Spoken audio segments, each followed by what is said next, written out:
और मैं आपको सीधे लिए चलता हूं पड़ोसी देश बांग्लादेश में। पिछले 1 साल से वहां धर्म के नाम पर हिंदुओं पर हिंसा जारी है। जब इजराइल ने गाजा पर हमला किया तो हिंदुस्तान में गाजा के समर्थन में न केवल नारे लगे बल्कि ऑल आइज ऑन रफा ट्रेंड करने लगा।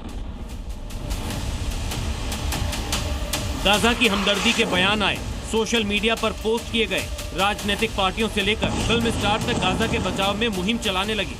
लेकिन एक बार फिर से जब बांग्लादेश जल रहा है, हिंदुओं पर अत्याचार की हद पार की जा रही है, हिंदुओं को सरेआम जिंदा जलाया जा रहा है, तो गाजा समर्थक गैंग में सन्नाटा पसरा है। ऐसा नहीं कि हिंदुस्तान में विरोध की आग नहीं जल रही, लेकिन ऑल आइज ऑन रफा वाली टीम खामोशी की चादर ओढ़े बैठी है। सवाल है कि आखिर ये डबल स्टैंडर्ड क्यों? गाजा में बर्बादी पर तो इनकी आंखों में आंसू आ जाते हैं, लेकिन बांग्लादेश में हिंदुओं से हो रही बर्बरता को लेकर मौन क्यों? बांग्लादेश में हिंदुओं पर हो रहे अत्याचार से हर हिंदू का खून उबाल मार रहा है। शहर शहर विरोध प्रदर्शन हो रहा है। ऐसे में गाजा से सहानुभूति और बांग्लादेशी हिंदुओं की हत्या पर चुप्पी साधने वालों से सवाल पूछा जा रहा है। अफसोस है मुझे कि गाजा पट्टी में विधवा विलाप करने वाले नेता अब कहीं दिखाई नहीं दे रहे। साध्वी प्राची का सीधा सवाल है, बांग्लादेश में हिंदुओं का खून बहाया जा रहा है, लेकिन गाजा गैंग खामोश क्यों है? अफसोस है मुझे कि गाजा पट्टी में विधवा विलाप करने वाले नेता अब कहीं दिखाई नहीं दे रहे। जैसे उन्होंने भांग का गोला खा के नशे में पड़े हो, हिंदुओं के मरने पर ये भांग का गोला खा के पड़ जाते हैं, ये बेसुध हो जाते हैं। इनको हिंदुओं के मरने पर की कोई तकलीफ नहीं, इनको कोई गम नहीं होता, इनको खुशी होती है। इस सवाल को पूछने के पीछे की वजह भी है, क्योंकि कांग्रेस के बयान बहादुर बांग्लादेश में हिंदुओं पर हो रहे अत्याचार के लिए भारतीय हिंदुओं को ही जिम्मेदार ठहरा रहे हैं। देखिए, बांग्लादेश में जब से इस प्रकार का जो आंदोलन होकर सरकार बदली है, वहाँ वो सारे तत्व हैं जो कि धार्मिक उन्माद फैलाकर राजनीति करते हैं, जिनका विरोध शेख हसीना करती थी, जिनका विरोध शेख मुजीब साहब ने किया था। ये जो हालात हमारे देश में है, यहाँ वही धर्मांध फैलाने वाले कट्टरपंथी ताकतें जो हैं, जिस प्रकार से अल्पसंख्यक समुदाय के खिलाफ जो कार्रवाई कर रहे हैं, वही रिएक्शन वहाँ पर उस प्रकार का हो रहा है। दिग्विजय सिंह के इस विवादित बयान पर सियासत गर्मा गई और बीजेपी ने पलटवार में कांग्रेस पर सीधा हमला बोला। दिग्विजय सिंह ये तय नहीं कर पा रहे कि वो हिंदुस्तान के नागरिक है कि पाकिस्तान के आईएसआई के एजेंट है, वो अलकायदा के एजेंट है क्या, या वो अंतरराष्ट्रीय आतंकवादियों ने उनको कोई सुपारी दे रखी है कि आपको उनकी तरफ से प्रवक्ता बनकर रहना है। बांग्लादेश जल रहा है, हिंदू पहचान को निशाना बनाया जा रहा है, मंदिर, मकान और इंसान कट्टरपंथी भीड़ की नफरत में खाक हुए जा रहे हैं। लेकिन सवाल आज भी वहीं खड़ा है कि गाजा पर आवाज उठाने वाले आज बांग्लादेश पर चुप क्यों हैं? Bureau report, Zee media. सवाल ये उठ रहा है कि जो गजा को लेकर के सवाल उठाते थे वो ढाका पर चुप क्यों? सवाल उठ रहा है कि वो जो आंसू बहते थे, हैशटैग ट्रेंड कराए जाते थे, पोस्टर सोशल मीडिया पर पोस्ट किए जाते थे, क्या सिर्फ धर्म विशेष के लोगों के लिए, बाकी लोगों की जीवन का कोई मूल्य नहीं? इसी बीच देश के अलग अलग शहरों में हिंदुस्तान के अंदर सड़कों पर बांग्लादेश के हिंदू पर अत्याचार के खिलाफ उबाल है। ये देखिए जरा, ये सिर्फ एक प्रदर्शन नहीं है, बल्कि वो गुस्सा है जो बांग्लादेश में दीपू दास की निर्मम हत्या के बाद फूट पड़ा। कुछ तस्वीरें याद होगी दीपू दास की, जिंदा पेड़ से लटका करके आग लगा दी गई। दिल्ली से लेकर कोलकाता तक, भोपाल, जम्मू कश्मीर, हैदराबाद, एक ही मांग है कि बांग्लादेश में रह रहे हिंदुओं की सुरक्षा को सुनिश्चित किया जाना चाहिए और अब भारत सरकार को कट्टरपंथियों पर एक्शन लेना चाहिए। डिप्लोमेटिक चैनल से यूनुस सरकार से बात की जानी चाहिए। ढाका में हिंदुओं पर अत्याचार, भड़का हिंदुस्तान। बांग्लादेश में टारगेट पर हिंदू, शहर शहर उबाल। बांग्लादेश के खिलाफ ऑल इंडिया स्ट्राइक। बांग्लादेश में हो रही हिंसक घटनाओं ने न सिर्फ वहां के अल्पसंख्यकों की सुरक्षा पर गंभीर सवाल खड़े कर दिए हैं, बल्कि हिंसा के बाद भारत और बांग्लादेश संबंधों में भी तनाव साफ तौर पर दिखाई देने लगा है। दिल्ली में बीएचपी कार्यकर्ता सड़कों पर उतरे हैं, तो वहीं भोपाल में बजरंग दल के कार्यकर्ता प्रदर्शन कर रहे हैं।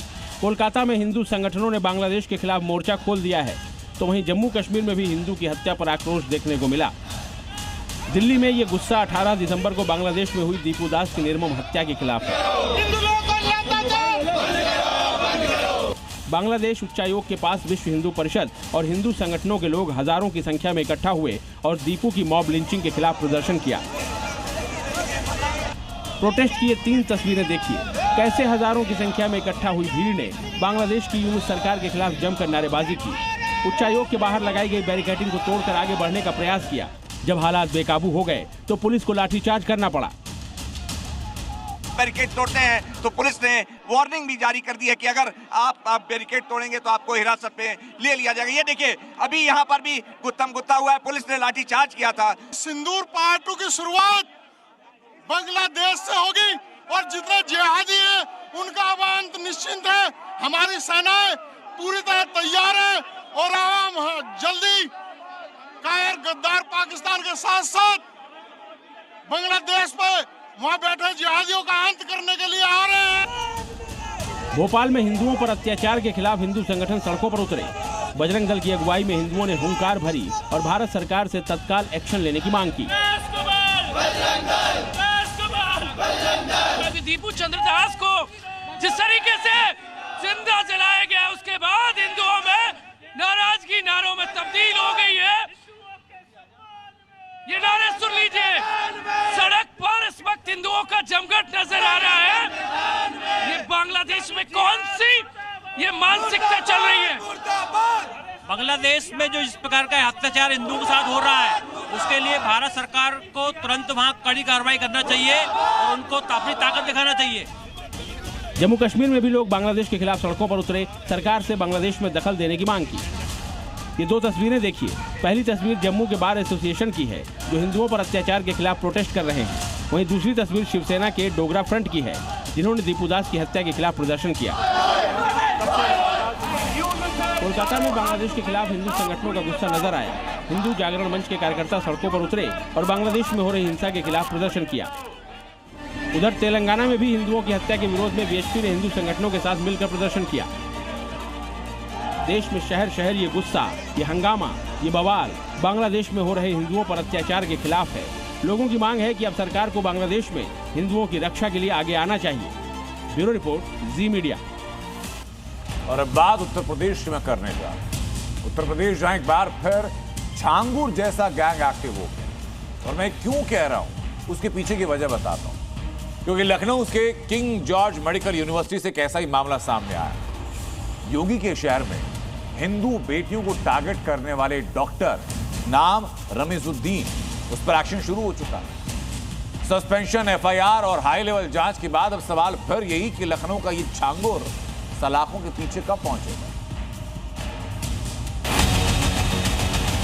शिकायत आती है तो बिल्कुल निष्पक्ष जांच होगी। सरकार ने उच्च स्तरीय जांच के आदेश दिए हैं, जो भी दोषियों का कड़ी कार्रवाई होगी। शादी का झांसा, फिर धर्मांतरण का खेल। योगी के शहर में हिंदू बेटी टारगेट। लखनऊ के छांगुर पर योगी का एक्शन। नाम डॉक्टर रमीजुद्दीन, काम धर्मांतरण करना, टारगेट हिंदू लड़की, एक्शन केजीएमयू से सस्पेंड।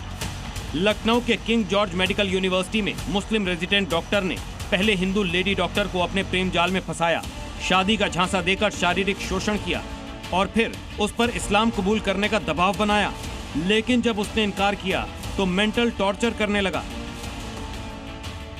जेबी में कोई शिकायत नहीं अभी आई है, फिर भी हम लोग इतना ही कहना चाहते हैं आपके माध्यम से कि हमारे वाइस चांसलर सोनिया नित्यानंद जी का स्पष्ट मत है कि अगर शिकायत आती है तो बिल्कुल निष्पक्ष जांच होगी और अगर जांच में दोषी पाया जाता है ये जिसकी शिकायत है तो जितने तरह जो भी एक्शन विश्वविद्यालय के स्तर पर संभव है वो लिया जाए। लेकिन योगी राज में बेटी पर बुरी नजर रखने वाले और धर्मांतरण का अंजाम क्या होता है ये दुनिया जानती है। धर्मांतरण का खेल खेलने वाला डॉक्टर रमीजुद्दीन सस्पेंड हो चुका है, उस पर एफआईआर दर्ज हो चुकी है और अब इस मामले में हाई लेवल जांच की जा रही है। केजीएमयू की घटना को सरकार ने गंभीरता के साथ लिया है। उच्च स्तरीय जांच के निर्देश दिए गए हैं। जो भी दोषी होगा कड़ी कार्रवाई होगी। महिला आयोग द्वारा भी कल सर इस पे सरकार ने उच्च स्तरीय जांच के आदेश दिए हैं। जो भी दोषी होगा कड़ी कार्रवाई होगी। इसी बीच केजीएमयू प्रशासन ने पूरे मामले की छानबीन की तो चौंकाने वाले खुलासे सामने आए। पता चला कि रमीजुद्दीन ठीक उसी तरह से धर्मांतरण के खेल में लगा था जैसे छांगुर गैंग किया करता था। पीड़ित हिंदू लड़की पश्चिम बंगाल की रहने वाली है। आरोपी मुस्लिम डॉक्टर उत्तराखंड का रहने वाला है। पीड़िता के परिजनों का आरोप है कि शादी के लिए धर्मांतरण का दबाव बनाया गया। धर्मांतरण से मना करने पर टॉर्चर करने लगा। रमीजुद्दीन ने पहले भी हिंदू लड़की का धर्म परिवर्तन कराकर शादी किया था। अपनी शादी की बात छिपाकर उसने फिर से हिंदू लड़की से संबंध बनाया। रमीजुद्दीन के टॉर्चर से हिंदू लड़की इतनी परेशान हो गई कि उसने सुसाइड तक की कोशिश की। पीड़िता और उसके परिजनों ने मुख्यमंत्री जन सुनवाई पोर्टल और राज्य महिला आयोग में इसकी शिकायत दर्ज कराई, जिसके बाद आरोपी मुस्लिम डॉक्टर के खिलाफ एक्शन शुरू हो गया। ऐसे लव जिहादियों को की जो ये मानसिकता है, इसका अंत करने का अब समय आ गया है हमारे पास। और सारे लव जिहादियों को मैं अपनी तरफ से आगाह करना चाहती हूँ कि अगर इन्होंने ये सब बंद नहीं किया तो इनको हम सभी लोग ढंग से राख में मिलाने का प्रयास करेंगे। राज्य महिला आयोग इसको लेकर क्या कर रहा है? हम इनकी अरेस्टिंग करवाएंगे और इन पे एफआईआर करवाएंगे। इस खुलासे के बाद सवाल उठ रहे हैं कि आखिर यूपी में और कितने ऐसे छांगुर हैं जिसके निशाने पर हिंदू बेटियां हैं। और सवाल ये भी कि आखिर लखनऊ का ये छांगुर सलाखों के पीछे कब पहुंचेगा। Bureau report, Zee media.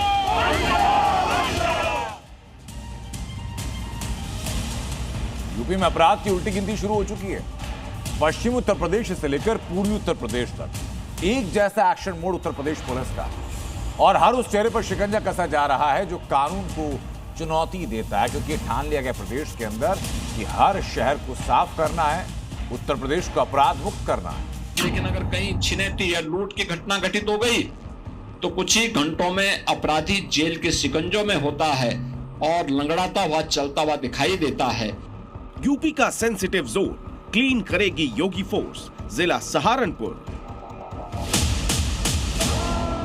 जिला सहारनपुर हंटिंग सीजन ऑन।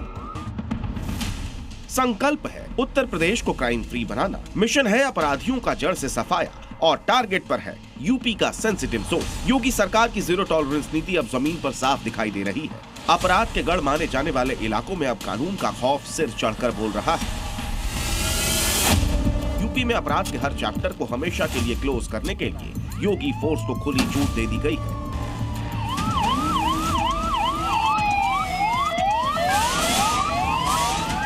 नतीजा ये है कि शहर शहर गली गली अपराधियों का एनकाउंटर हो रहा है।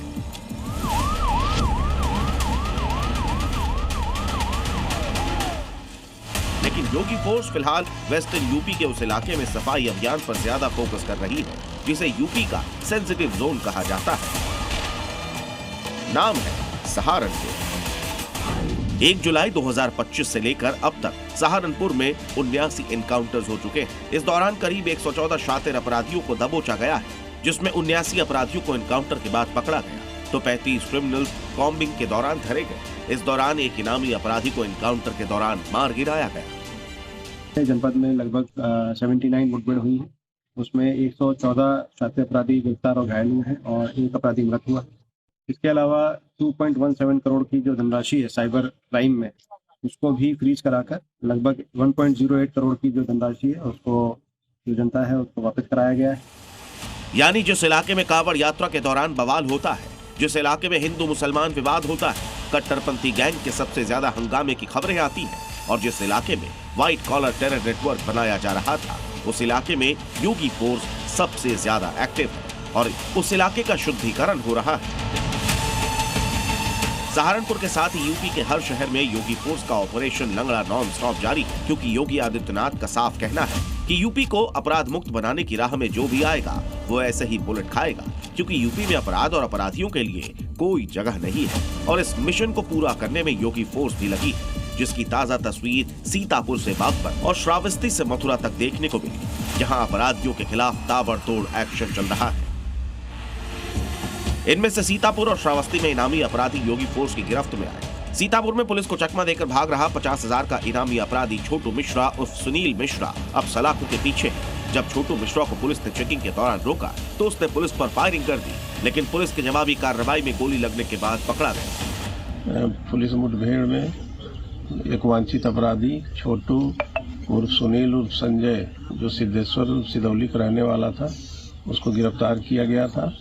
इसके आपराधिक इतिहास में करीब 1 दर्जन मुकदमे उसके लूट और हत्या के हैं। श्रावस्ती में 25,000 के इनामी शातिर और उसके 2 साथियों को हाफ एनकाउंटर के बाद गिरफ्तार किया गया, जिससे कई अपराधी मामलों में खुलासों की उम्मीद है। योगी फोर्स के एक्शन से साफ है, यूपी में अपराधियों के लिए कोई सुरक्षित ठिकाना नहीं बचा है। Bureau report, Zee media. Uttar Pradesh की तस्वीरें जहां बुलडोजर एक्शन की कुछ और तस्वीरें सामने है। मेरे पीछे जरा देखिए, ये बरेली की तस्वीर है। जिस इमारत पर बुलडोजर चल रहा है वो तौकीर रजा का गुर्गा है। बुलडोजर वहीं एक्शन हुआ है, और सिर्फ बरेली में नहीं, बहराइच और फर्रुखाबाद में भी अवैध कब्जे पर ऐसा ही एक्शन देखने को मिला।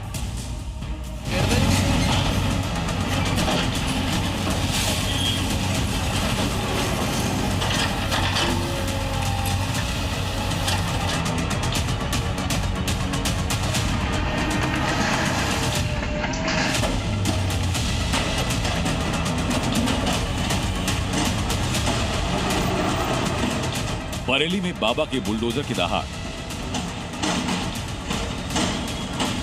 तौकीर की करीबियों पर योगी फोर्स का वार। योगी सरकार ने बरेली में हिंसा भड़काने वाले मौलाना तौकीर रजा की गर्मी तो उतार दी। तौकीर रजा दंगा भड़काने के आरोप में सलाखों के पीछे हैं। तौकीर के करीबी भी जेल जा चुके हैं, और अब जो बाहर हैं उनका हिसाब कर रहा है बुलडोजर। इस बार नंबर था तौकीर के करीबी वाजिद बेग, जिसके मैरिज हॉल में बरेली के दंगाइयों ने मीटिंग की। बरेली विकास प्राधिकरण ने अक्टूबर में इस मैरिज हॉल को सील किया और आज प्रशासन ने बुलडोज किया।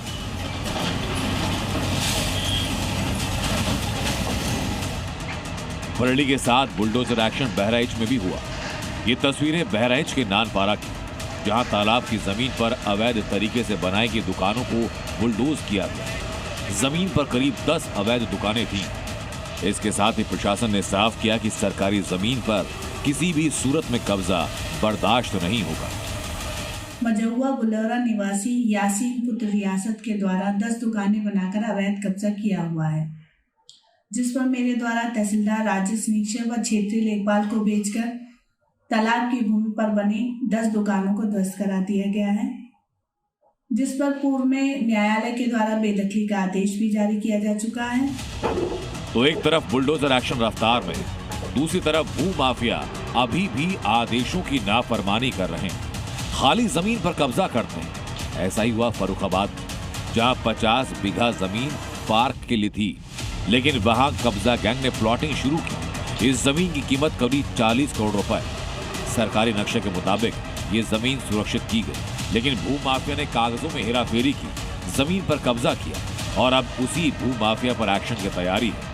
यानी कब्जा गैंग की शामत आ चुकी है। अभी नई मायावीना में बहुत बड़ा पार्क जो है घोषित किया गया, उसका पार्क उपयोग, उसमें जानकारी हुई है कि उसमें कुछ लोगों द्वारा वहाँ के कृषकों से एग्रीमेंट करके और लूटिंग की जा रही है। इस पर जांच लगेगी और जांच में चीज पाई गई है। उत्तर प्रदेश में अपराधियों के बीच में हंगामा है, अफरा तफरी। तो पश्चिम बंगाल में लोगों के बीच में राजनीतिक हलकों में अफरा तफरी। पश्चिम बंगाल में विधानसभा चुनाव होने हैं, लेकिन चुनाव का ऐलान होता उसके पहले मस्जिद और मंदिर की मुहिम तेज हो चुकी। पॉलिटिकल पार्टीज विकास के, डेवलपमेंट के नाम पर नहीं, बल्कि मंदिर के नाम और मस्जिद के नाम पर वोट मांगने की तैयारी कर रहे हैं, मजहबी डिवाइड पैदा करने की कोशिश कर रहे हैं। लेकिन अब ममता बनर्जी के विधायक ने मंदिर और मस्जिद दोनों बचाने का ऐलान किया, यानी एक साथ हिंदू मुस्लिम वोटर्स को साधने की कोशिश। रिपोर्ट जरा देखिए कि हो क्या रहा।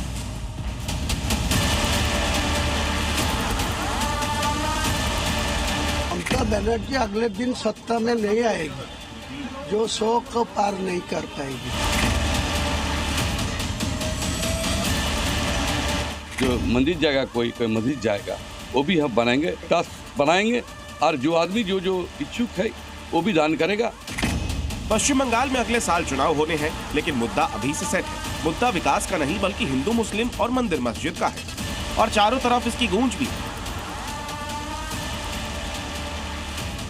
इसमें सबसे पहला नाम टीएमसी के पूर्व नेता हुमायूं कबीर का है, जिन्होंने नई बावरी की नींव रख दी है और मुस्लिम आबादी को एकजुट करने में लगे, जिससे टीएमसी को वोट छिटकने का डर सताने लगा है। नतीजा ये हुआ कि टीएमसी नेताओं के सुर ही बदल गए और वोट बैंक बैलेंस करने की कोशिश की जा रही है। ममता बनर्जी के मुस्लिम विधायक अब सिर्फ मस्जिद की बात नहीं कर रहे, बल्कि मंदिर बनाने का भी ऐलान कर रहे हैं। सरकार को हम आवेदन किया, हमको एक जमीन दीजिए, हमारा घर से हम 1,50,00,000 किस्त मंदिर में देंगे। जाकिर हुसैन ने सिर्फ मंदिर मस्जिद बनाने की घोषणा नहीं की, बल्कि दोनों के लिए 50-50 लाख चंदा देने का भी ऐलान कर दिया है। हालांकि जाकिर हुसैन इस फैसले को राजनीतिक चश्मे से न देखने की बात कर रहे हैं। संपित गवत्ता ये एक आदमी हम वोट का बात करेंगे, इसलिए कोई ना बोले चुनाव को लिए किया। हम संपत्ति के बत्ता, हम आदमी है, सबको अच्छा आदमी बनाना चाहते हैं। जाकिर हुसैन कुछ भी कहें, लेकिन चुनावी मौसम में इसे शुद्ध वोट बैंक की सियासत कहा जा रहा है, क्योंकि हुमायूं कबीर ने बाबरी मस्जिद की नींव रखकर मुस्लिम वोटर्स को साधने की शुरुआत कर दी है, तो वहीं दूसरी तरफ बीजेपी राम मंदिर बनाने का ऐलान कर चुकी है। लिहाजा ममता बनर्जी की पार्टी ने दोनों समुदायों को साधने की कोशिश की और चुनाव से पहले मंदिर मस्जिद की राह पर चल पड़ी है। Bureau report, Zee media. मेरे पीछे की तस्वीर को आप पहचान रहे हैं, ये दीपू दास। अब दीपू दास के परिवार का सुपर एक्सक्लूसिव इंटरव्यू में दिखाने जा रहा हूं आपको, जिसको देखने के बाद दीपू दास को जिंदा जलाने वाले एक्सपोज होंगे, क्योंकि आज जी न्यूज पर दीपू का परिवार मोहम्मद यूनुस की कट्टरपंथी फैक्ट्री का पर्दाफाश करने वाला है। आप देखिएगा कि ढाका में कट्टरपंथी हिंसा की कहानी कैसे है, क्या हुआ, दीपू का परिवार खुद उन्हीं के मुंह जुबानी बताएगा। इस वक्त दीपू के चाचा जी मेरे साथ जुड़े हुए हैं। आपका नाम सुनील है।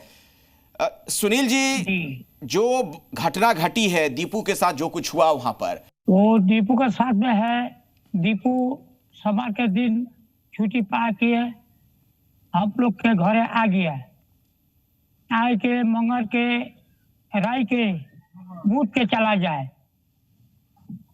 जी। सकाल 5 बजे जाके उसकी वहां जाके कोई चाकी के जयन करता है यहाँ पर विष्णु पार्क के रात के 7:30 बजे खबर पाया गया।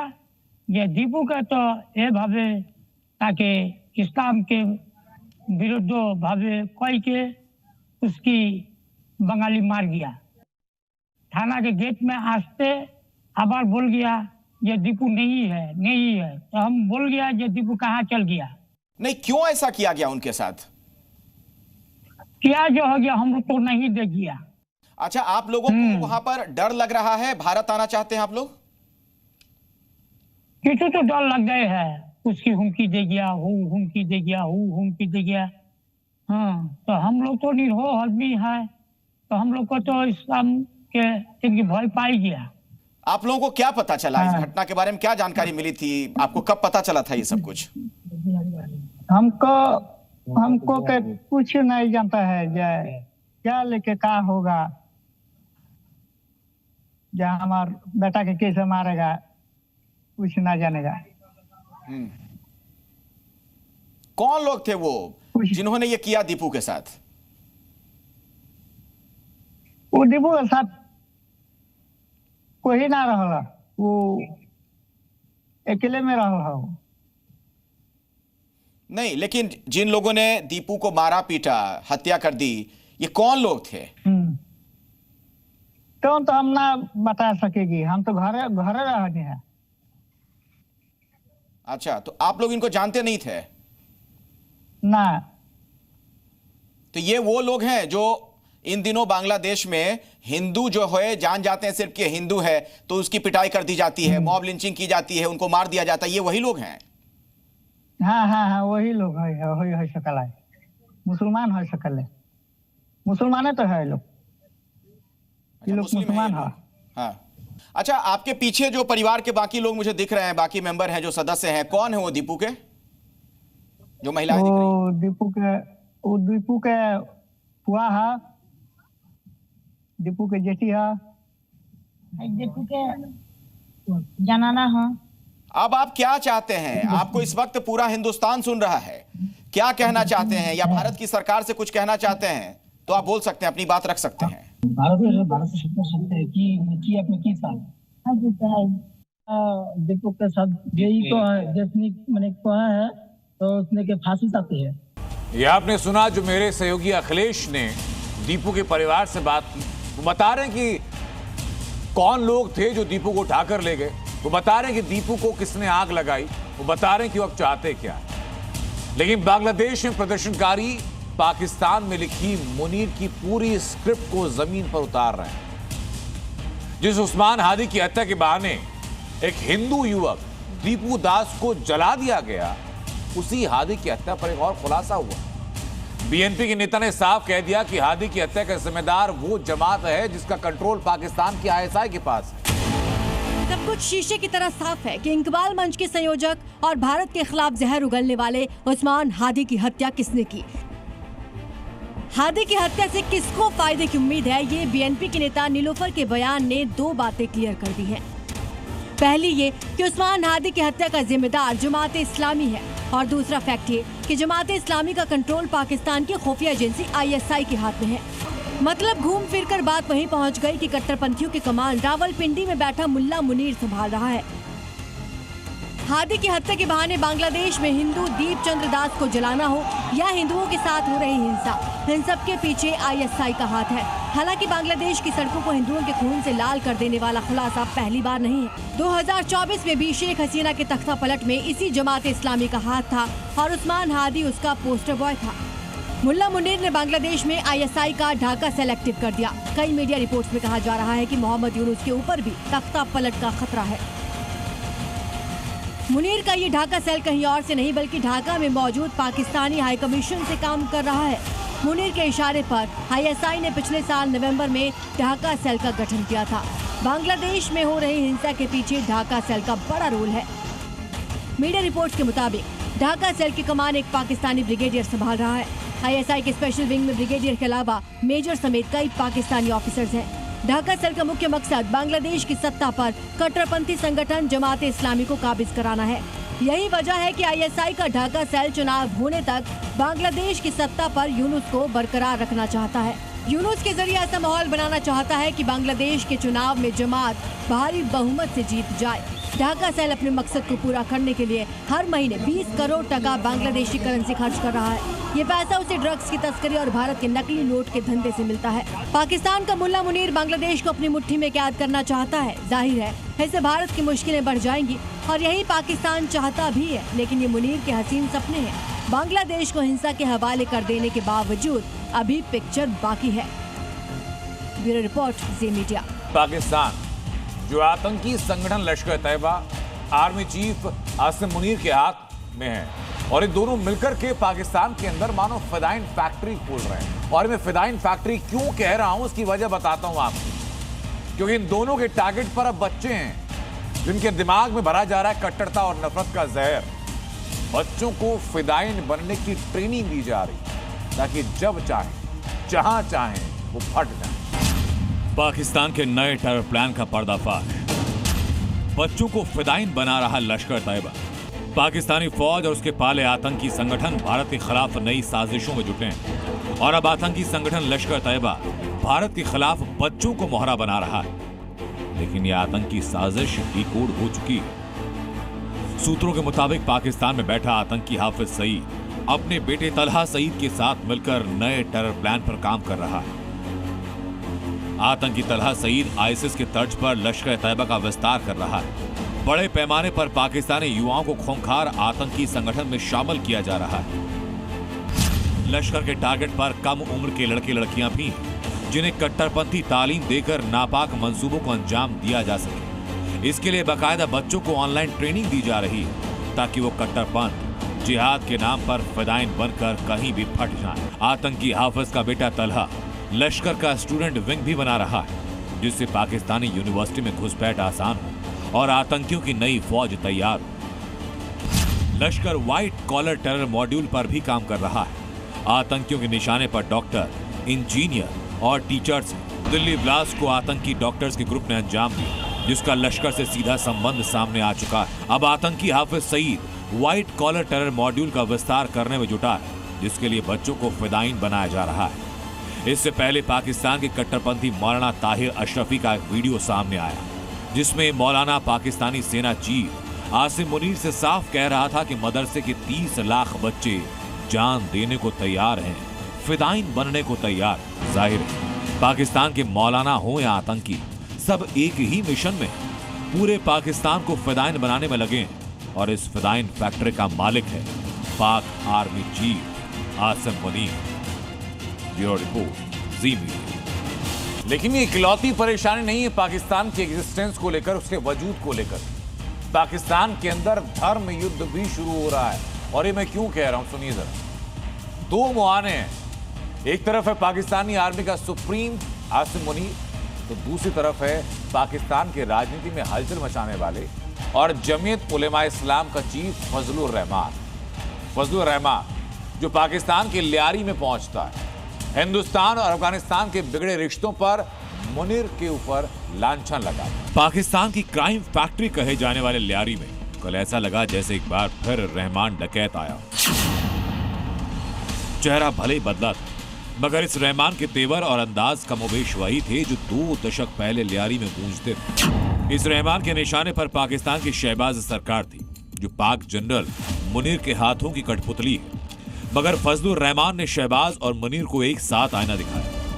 जहां मुल्ला मुनीर एक बार फिर पाकिस्तान की फौज और कबाड़ एयरफोर्स के कसीदे पढ़ रहा है, तो फजलुर रहमान ने हाल ही में अफगानिस्तान पर पाकिस्तानी सेना की कार्रवाई के खिलाफ बोलते हुए हिंदुस्तान के ऑपरेशन सिंधु को सही ठहरा दिया। फजलुर रहमान का बयान मुनीर के गाल पर तमाचे से कम नहीं, क्योंकि मुनीर चौतरफा घिरा है, झूठ और बड़बोलेपन का गुबार फूट रहा है, वो पूरी दुनिया में एक्सपोज है। इसकी 4 वजह हैं। पहला, अफगानिस्तान मोर्चे पर पाकिस्तान बुरी तरह से पिट रहा है। दूसरा, टीटीपी जैसे संगठनों पाकिस्तानी आर्मी को घर में घुसकर मार रहे हैं। तीसरा, इमरान खान वाले मुद्दे पर पाकिस्तान में गृह युद्ध जैसे हालात। चौथा, भारत की ओर से पाकिस्तान पर लगातार नकेल कसी जा रही, और इन्हीं को मुद्दा बनाकर मौलाना फजलुर रहमान ने मुनीर की बखियां उधेड़ी। फजलुर रहमान पाकिस्तान को क्यों कोस रहा है, अब जरा समझिए। पाकिस्तान तालिबान के खिलाफ एक्शन लेने के लिए काबुल पर बम फोड़ने को तैयार है। तालिबान पर आरोप लगा रहा है कि उसके लड़ाके पाकिस्तान के भीतर घुसकर आर्मी पर हमला कर रहे हैं। राजनीति में आज सिर्फ इतना ही। ब्रेक का वक्त है, आप बने रहिए न्यूज़ के साथ। नमस्कार।